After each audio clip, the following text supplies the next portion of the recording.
ہمیں سپورٹ کرنے کے لیے ہمارے چینل کو ابھی سبسکرائب کر لیں اور بیل کے آئیکن پر کلک کر کے ہماری لیٹسٹ ویڈیو کی نوٹیفیکیشن بر وقت حاصل کریں۔ شام 6 بجے مولانا صاحب ہمیں 4 گاڑیوں کے ساتھ لینے آ گئے، پھر وہی پہرے دار جگہ جگہ راستے میں بٹھا دیے گئے تھے۔ اب اپنے گھر نہیں لے گئے بلکہ شہر کے وسط آبادی میں ایک خالی گھر میں لے گئے۔ ان کی اہلیہ پہلے سے وہاں موجود تھی۔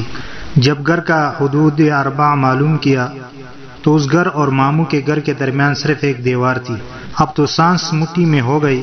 ہم صبح فجر میں مدرسہ آ گئی تھی۔ صبح 10 بجے ابو کو مولانا صاحب نے بلوایا کہ حب سے میں نے بچیوں کو بلوایا ہے، 11 تک آ جانا چاہیے ان کو۔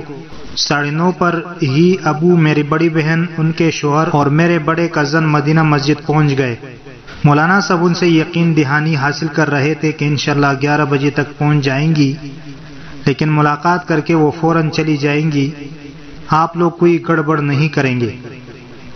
اب ہمارے بھی دین کا معاملہ ہے اور دین کی حفاظت کرنا ہم پر بھی فرض ہے۔ بہتر یہی ہے کہ آپ ملاقات کر لیں۔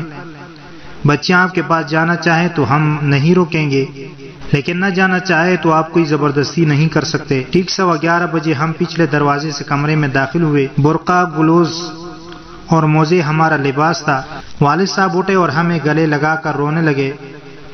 بہن بھی رونے لگی، ہم بھی رو رہے تھے۔ والد صاحب نے کہا، میرے بچوں گھر چلو، آپ کے بغیر میں نہیں رہ سکتا۔ میں نے کہا، ابو ہم گھر نہیں جائیں گے، ہم نے اسلام قبول کر لیا ہے۔ والد صاحب نے کہا، مجھے آپ کا اسلام قبول کرنا قبول ہے، تم اپنے گھر میں مسلمان بن کے رہو، تمہیں کچھ نہیں کہے گا، نماز پڑھنا، قرآن سیکھنا، لیکن گھر چلو، میں آپ کے بغیر نہیں رہ سکتا۔ آپ کا اسلام یہ سکھاتا ہے کہ ماں باپ کی نافرمانی کرو، ان کا دل دکھاؤ، چلو گھر۔ سارے گھر والے پریشان ہیں، ہم سے کھایا پیا نہیں جا رہا، میں تمہارے آگے ہاتھ جوڑتا ہوں۔ میں بلک بلک کر رو پڑی، پروردگار مجھے ہمت دے، یہ کیسی ملن کی گھڑی ہے۔ والد صاحب گلو گلیر لہجے میں بول رہے تھے اور میں سن رہی تھی۔ ابو نے کہا، میرے بچوں گھر چلو، سارے زمانے سے برا بن کر میں نے تمہیں چاہا ہے، تمہیں نماز پڑھتے والدہ نے دیکھا لیکن تم نے مجھ سے جھوٹ بولا، بھائی نے دیکھا لیکن تم نے جھوٹ بولا، تم نے جھوٹی قسم تک کھائی کہ میں نے نماز نہیں پڑھی، میں نے سب کو جھوٹا کہہ کر تمہیں سچا کہا، تم نے میرا دل توڑا ہے، اب میں پھر تمہارے آگے ہاتھ جوڑتا ہوں، گھر چلو۔ میں نے کہا، نہیں ابو، اب کچھ نہیں ہو سکتا، میں گھر واپس نہیں جاؤں گی، بس آپ مجھے معاف کر دیں، میں نے واقعی آپ کا دل دکھایا ہے۔ سارے گھر والے رو رہے تھے، ابو تو تڑپ رہے تھے۔ میں اپنے اللہ کو نہیں چھوڑ سکتی، ابو سے رو کر کہا۔ میں نے کہا، ابو میں اسلام نہیں چھوڑ سکتی، گھر جانے پر آپ میری کسی ہندو سے شادی کرا دیں گے جو میرے لیے حرام ہے، میں حرام موت نہیں مرنا چاہتی اور آپ کی عافیت چاہتی ہوں، خدا کے لیے آپ اسلام قبول کر لے، آپ سمجھے اس بات کو۔ یہ تھی وہ پہلی دردناک ملاقات جس سے ہم نڈال ہو گئے۔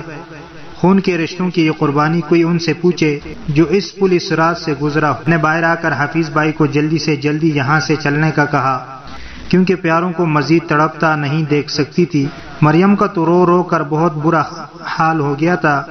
گھر آئے نڈال سے، بھابھی نے پانی پلایا، چائے پلائی، والدہ کے پاس سلام کرنے گئے، انہوں نے سر پہ شفقت کا ہاتھ رکھا اور پھر آنسو چلک پڑے۔ انہوں نے قربانی کے اجر پر بیان کیا، صبر کی تلقین کی۔ اسی دن 4 بجے کراچی جانے کی ترتیب ہوئی۔ ہم نے تیاری کر لی، کھانا کھایا، نماز پڑھی ظہر کی، مبارک سفر کے لیے دعا کی، چند آنسو جائے نماز کی نظر کیے۔ ٹھیک 4 بجے 3 گاڑیاں تیار دروازے پر کڑی نظر آئی۔ ہم حفیظ بھائی کے ہمراہ درمیانی گاڑی میں بیٹھ گئے، آگے پیچھے گاڑیاں روانہ ہوئی۔ راستے میں ہمیں کہیں کہیں مدرسے کے طالب علم ملتے رہے، ایک مخصوص اشارے سے راستہ کلیئر ہونے کا اشارہ دے رہے تھے۔ عصر کے ٹائم ایک ایسے ہوٹل کے سامنے رکے جہاں سارے مولانا بیٹھے ہوئے تھے اور مسجد بھی بڑی نقشین بنی ہوئی تھی، وہاں اترے۔ اندر مسجد میں زنانہ جگہ مختص تھی، ہم نے وہاں نماز پڑھی، پھر چائے بسکٹ ایک بچہ لے آیا، وہ کائے تازہ دم ہو گئے۔ پھر سفر شروع ہوا۔ مغرب سے 1.5 گھنٹہ پہلے ہم کراچی پہنچے اور کراچی کے سب سے بڑے بنات کے مدرسے جامعہ بنوریہ عالمیہ للبنات پہنچ گئے۔ تعارف جامعہ بنوریہ عالمیہ، یہ 1978 عیسوی کا ذکر ہے۔ محدث کبیر حضرت مولانا سید محمد یوسف البنوری رحمۃ اللہ علیہ کی یاد میں حضرت بنوری رحمۃ اللہ علیہ کے جانشین حضرت مولانا مفتی احمد الرحمان صاحب رحمۃ اللہ علیہ، حضرت مولانا ولی حسن ٹونکی مفتی اعظم پاکستان رحمۃ اللہ علیہ، حضرت مولانا ڈاکٹر حبیب اللہ مختار شہید رحمۃ اللہ علیہ کی خصوصی دعاؤں اور خواہش پر دارالعلوم دیوبند کا یہ روشن ستارہ انتہائی نامساعد حالات میں توکل علی اللہ کرتے ہوئے حضرت مولانا محمد نعیم صاحب رحمۃ اللہ علیہ کے ہاتھوں اور ان کے والد صاحب قاری عبدالحلیم صاحب مد ظلہ کی سرپرستی میں وجود میں آیا اور جامعہ بنوریہ عالمیہ کی بنیاد رکھی گئی۔ ایک خستہ حال مسجد اور چند بچوں سے شروع ہونے والا یہ ادارہ آج دینی تعلیم کے لیے ایک مثالی یونیورسٹی بن چکا ہے، جہاں پاکستان اور متعدد بیرونی ممالک کے ہزاروں طلباء و طالبات حصول علم میں مشغول ہے۔ یہاں سے فارغ التحصیل ہونے والے روشن مینار دنیا کے کونے کونے میں دین کی روشنی پھیلا رہے ہیں۔ یہ ادارہ یعنی جامعہ بنوریہ عالمیہ سیٹ ایریا کے غیر آباد علاقے میں قائم ہوا تھا۔ آج وہ علاقہ اللہ کے حکم اور اس کی برکت سے ایک شہر کی حیثیت رکھتا ہے۔ اسی کے متصل سائٹ ایریا کا تھانہ ہے۔ یہ انڈسٹریل علاقہ اب بڑی بڑی عمارتوں اور ہوٹلوں سے مزین ہے۔ کراچی کا کونا کونا بسوں اور ویگنوں کے ذریعے اس علاقے سے جڑا ہوا ہے۔